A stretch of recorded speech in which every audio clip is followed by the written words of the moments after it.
Halo Shalom saudara yang dikasihi Tuhan. Senang kembali berjumpa dengan saudara dimanapun saudara berada. Dan saya pastikan saudara ada di dalam kasih Tuhan. Sebab kasihnya tidak berubah sampai hari ini bahkan selamanya. Kasihnya tetap sama. Sebab kita selalu mengandalkan Tuhan. Dan selalu berharap kepada Tuhan. Puji Tuhan. Bersama dengan saya Pastor Henry Indrawan selalu membagikan renungan firman. Karena memang firman itulah yang menguatkan kita. Firman itulah yang memberikan kita kuasa. Firman itulah yang menuntun hidup kita kepada terang Kristus. Jadi saudara yang kasih Tuhan, pastikan selalu kita senang dan mencintai firman-Nya dan hidup melakukan firman-Nya.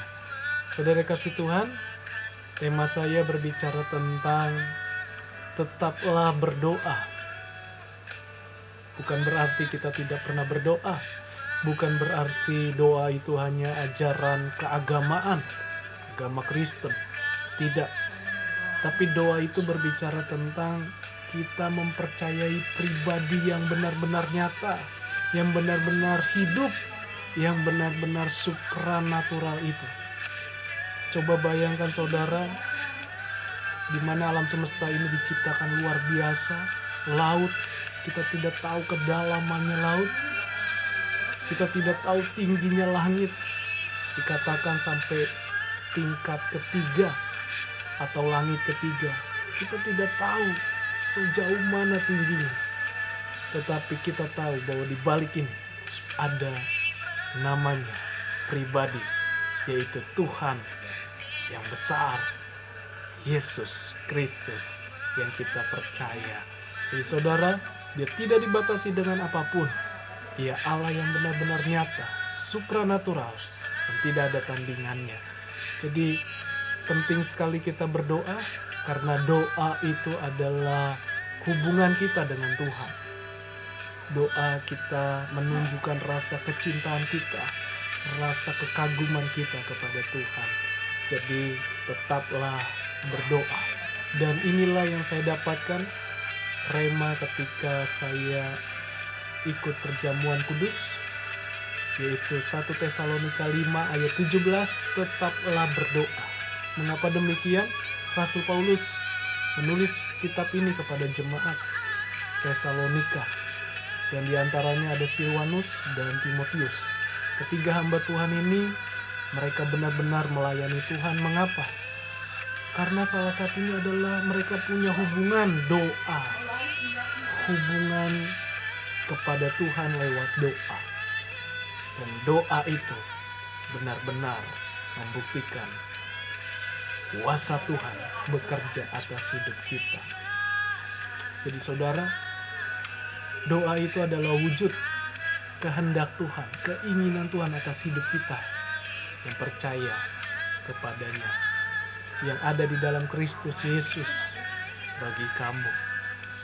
Jadi apa sebabnya kita harus berdoa? Karena doa adalah komunikasi kita kepada Allah. Jadi yang pertama, doa itu adalah komunikasi kita kepada Allah. Jadi hidup ini penting. Waktu kita pacaran dengan kekasih kita, ada komunikasi. Waktu berkeluarga ada komunikasi. Anak terhadap orang tua ada komunikasi. Jadi komunikasi itu penting kedua belah pihak. Dan itulah yang dinamakan dengan doa.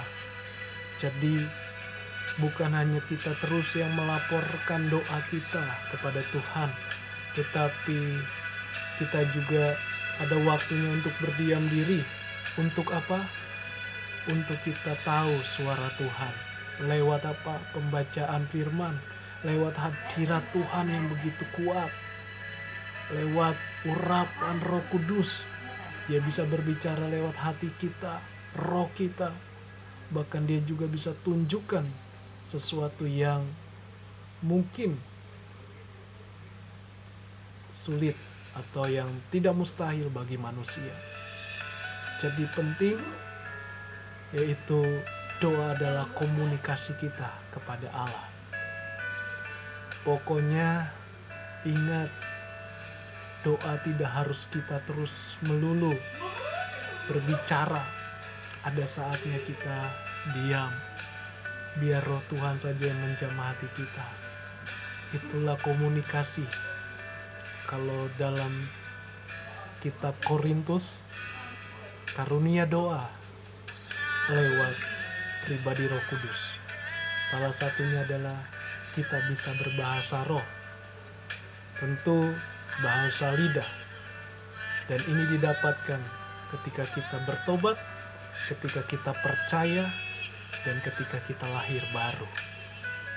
Jadi karunia ini engkau pasti akan dapatkan.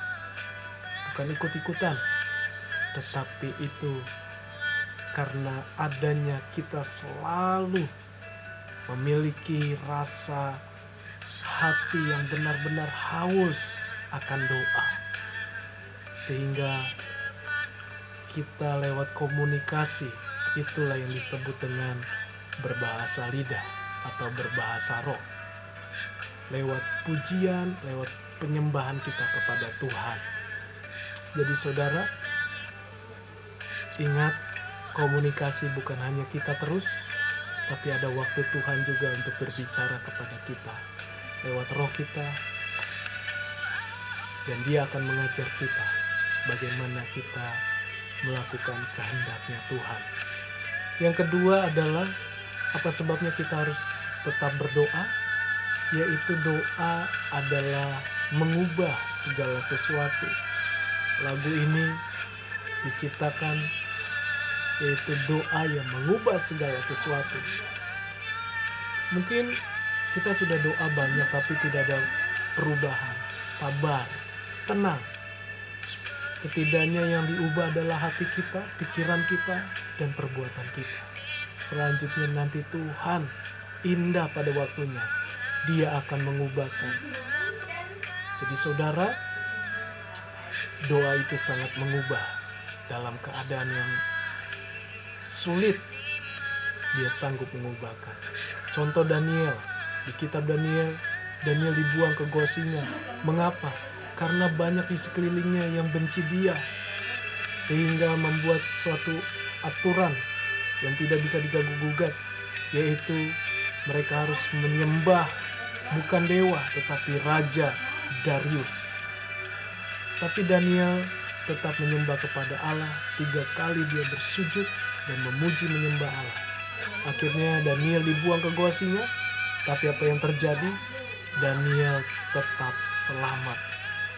Kalau bukan Tuhan, kalau bukan Allah yang besar, tidak mungkin saudara. Jadi doa sungguh mengubah segala sesuatu. Keadaan saudara sekalipun terjepit, bawa dulu di dalam doa. Datang dulu, karena doa mengubah segala sesuatu. Dan yang ketiga, doa, apa sebabnya kita harus tetap berdoa?